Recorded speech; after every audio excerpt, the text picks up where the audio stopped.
আজকে আবার আপনাদের সামনে চলে এসেছি আমাদের চলমান গল্প আমি পদ্মচার দ্বিতীয় পর্বটি নিয়ে। তার আগে আপনি যদি আমাদের এই চ্যানেলে নতুন হয়ে থাকেন তাহলে অবশ্যই আমাদের চ্যানেলটি সাবস্ক্রাইব করবেন।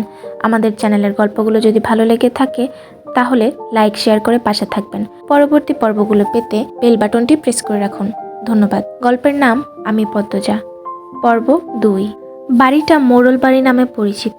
পদ্মজার দাদার নাম ছিল মিয়াফর মোড়ল। তিনি গ্রামের একজন সম্মানিত লোক ছিলেন। 6 কাঠা জমির উপর টিনের বিশাল বড় বাড়ি বানিয়েছিলেন 4 ছেলের জন্য।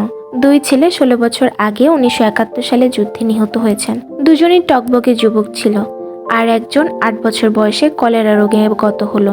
বাকি রইল মোর্শেদ মোড়ল। বর্তমানে এই বাড়ি মোর্শেদের অধীনে, যদিও তিনি থাকেন না সব সময়।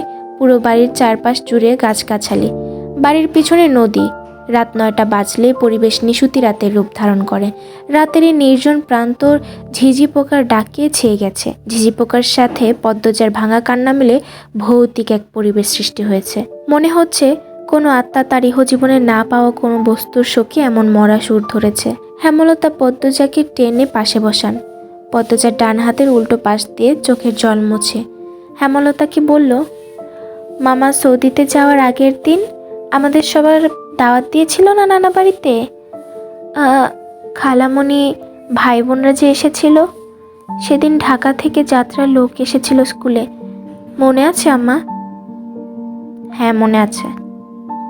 উঠোনে ধপ করে একটা আওয়াজ হয়। হেমলতা পদ্মজা কেঁপে উঠল। পূর্ণা প্রেমা দরজায় কান পেতে রেখেছিল মা বোনের কথা শুনতে। হুট করে কিছু পড়ে যাওয়ার আওয়াজ হতেই দুজন ভয় পেয়ে যায়। দরজা ঠেলে হুড়মুড়িয়ে রুমে ঢুকে পড়ে। হেমলতা বড় মেয়ের সাথে গোপন বৈঠক ভেঙে দ্রুত পায়ে বারান্দায় এসে দাঁড়ান। উঠোনে বিদ্যুৎ নেই, হারিকেন জ্বালানো। পিছনে 3 মেয়ে এসে দাঁড়িয়েছে। একজন মায়ের 3 মেয়ে নিয়ে একা এত বড় বাড়িতে বাস করাও যুদ্ধ বটে। হেমলতা গলা উঁচিয়ে প্রশ্ন করলেন, কে কে ওখানে? আমি। চিরপরিচিত এই কণ্ঠ চিনতে হেমলতার বিড়ম্বনা হলো না। তিনি ব্যস্ত পায়ে উঠোনে নেমে আসেন। গেটের পাশে মোর্শেদ মোড়ল পড়ে রয়েছেন, গায়ে চাদর। হাঁপড়ের মতো বুক ওঠানামা করছে তার, যেন দম ফুরিয়ে যাচ্ছে। হেমলতা 2 হাতে মোর্শেদকে আঁকড়ে ধরলেন। পদ্মজা পূর্ণা দৌড়ে আসে। মোর্শেদের এমফাইসিমা রোগ আছে। এ রোগে অল্প চলাফেরাতেই শ্বাসটানের উপক্রম হয় এবং দম ফুরিয়ে যায়। শ্বাস নেবার সময় গলার শিরা ভরে যায়। 3 মা মেয়ে মোর্শেদকে ধরে রুমে নিয়ে আসে। মোর্শেদ এইভাবেই হুট করে বাড়ি ফেরে, কখনো গাগ টাকা ভরে, কখনো নিশুতি রাতে, বা কখনো কাঠফাটা রোদে। মোর্শেদ মোড়লের এই এমফাইসিমা রোগটা ধরা পড়ে 7 বছর আগে। মোর্শেদের অ্যাজমা ছিল, আবার ধূমপানের খুবই আসক্ত ছিলেন। ফলে ফুসফুসের এই রোগটি খুব দ্রুত আক্রমণ করে বসে।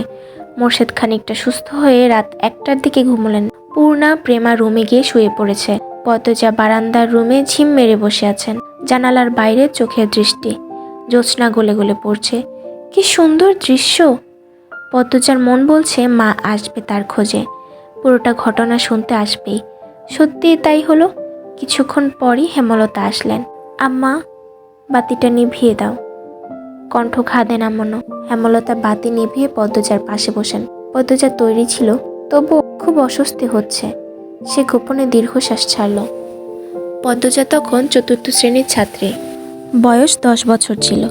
খুব কম বয়সেই তাকে স্কুলে পাঠানো শুরু করেন হেমলতা। সেদিন নানা বাড়িতে সবার দাওয়াত পড়ে। হানিফ চলে যাবে সৌদিতে, তাই এত আয়োজন। পরিবারের মিলন আসর বসে। স্কুল মাঠেও সেদিন নাচ গান অনুষ্ঠিত হয়। বাড়ির সবাই সেখানে চলে যায়। বাড়িতে থাকে শুধু পদ্মজা, পদ্মজার বৃদ্ধ নানা আর হানিফ। পদ্মজা ঘুমে ছিল, তাই বাকিদের সাথে যেতে পারেনি। যখন ঘুম ভাঙে আবিষ্কার করলো বাড়িতে কেউ নেই। মোর্শেদ হঠাৎ করে অসুস্থ হতে হেমলতা বাপের বাড়িতে উপস্থিত ছিল না। পদ্ম নাকি? পদ্মজা বাড়ি থেকে বের হওয়ার উপক্রম হতেই কানে আসে হানিফের ডাক। পদ্মজা মিষ্টি করে হেসে মাথা নাড়ল। হানিফের লোলুপ দৃষ্টিতে তখন পদ্মজার সারা শরীর ঘুরে বেড়াচ্ছে। এইটুকু মেয়ের ফর্সা চামড়া, বিকৃত মস্তিষ্কের হানিফের যেন বড্ড টানে। আয় তো মামা, আমার ঘরে আয়। সহজ সরল শিশুসুলভ পদ্মজা মামার ডাকে সাড়া দিল। সে শুনেছে মামা ভাগ্নে যেখানে, আপদ নেই সেখানে। অথচ সেদিন মামাকেই ঘোর বিপদ হিসেবে জানলো। পদ্মজা রুমে ঢুকতে হানিফ দরজা লাগিয়ে দিল। পদ্মজার মন কেমন যেন করে ওঠে হানিফের অদ্ভুত চাহনি আর দরজা লাগানো দেখে।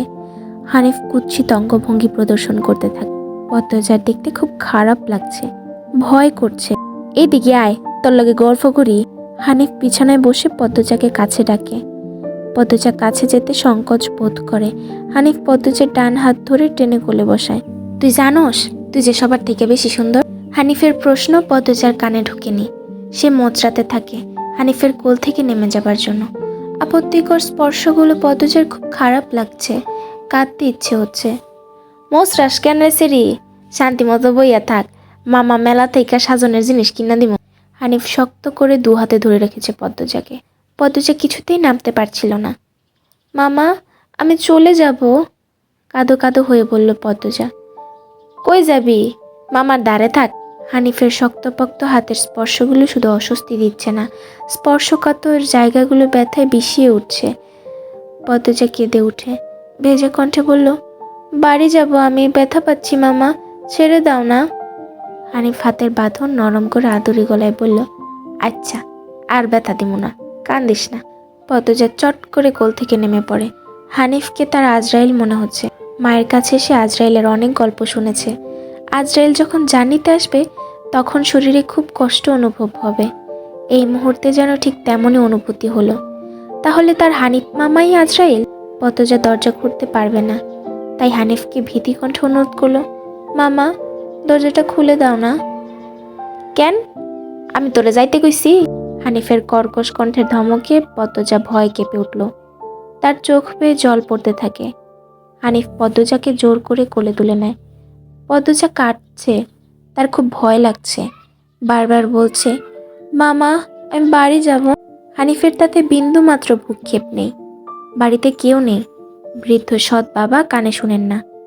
পদ্মজা হানিফকে কিল ঘুষি দিতে থাকে, সেই সাথে জোরে জোরে কান্না শুরু করে। এভাবে কাঁদলে পাশের বাড়ির যে কেউ চলে আসবে। হানিফের রক্ত টকবক করছে উত্তেজনায়। সে দ্রুত ওড়না দিয়ে পদ্মজার হাত পা মুখ বেঁধে ফেলল। পদ্মজার দু চোখের পানি হানিফের চোখে লাগেনি। হানিফ ভীষণ আনন্দ পাচ্ছে, পৈশাচিক আনন্দ পাচ্ছে। সে সিগারেট চালায়। তার যখন খুব আনন্দ হয় তখন তার খুব সিগারেট খেতে ইচ্ছে হয়। সিগারেট টানতে গিয়ে মাথায় আসে নৃশংস ইচ্ছে। নাক মুখ দিয়ে ধোঁয়া উড়ে সিগারেট 2 আঙুলের মাঝে রেখে পদ্মজার বাম পায়ের তালুতে চাপ দিয়ে ধরে রাখে। পদ্মজা হাউমাউ করে কেঁদে উঠল। হেমলতা 2 হাত শক্ত করে মেয়ের বুকের সাথে জড়িয়ে ধরেন। পদ্মজা কাঁদতে কাঁদতে বলল, আম্মা, তখন আমার খুব কষ্ট হচ্ছিল, আমার দমটা বেরিয়ে যাচ্ছে মনে হচ্ছিল। আমি তোমাকে খুব ডেকেছি আম্মা, তুমি আসোনি। পদ্মজা কথাগুলো হেমলতার বুক রক্তাক্ত করে দেয়। এজন্য 1971 সালের পাকিস্তানিদের নৃশংসতা। নিজের চোখে তিনি দেখেছেন পাকিস্তানিদের নিষ্ঠুরতা।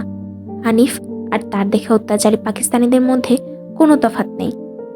হেমলতা নির্বাক, বাকরুদ্ধ। শুধু অনুভব হচ্ছে তার বুকে পড়ে আদরের পদ্মজা হাওয়া মৌ করে কাটছে।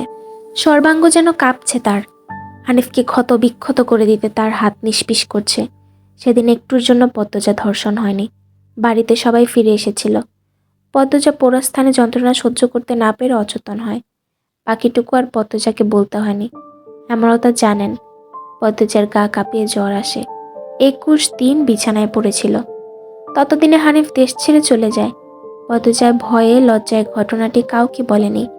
পায়ের পোড়া দাগ দেখে যখন হেমলতা প্রশ্ন করেছিল, পা এমনভাবে পুড়ল কি করে, পদ্মজা তখন সহজভাবে জবাব দিয়েছিল, চুলার কাছে গিয়ে তার লাকড়ির আগায় পা লেগেছিল।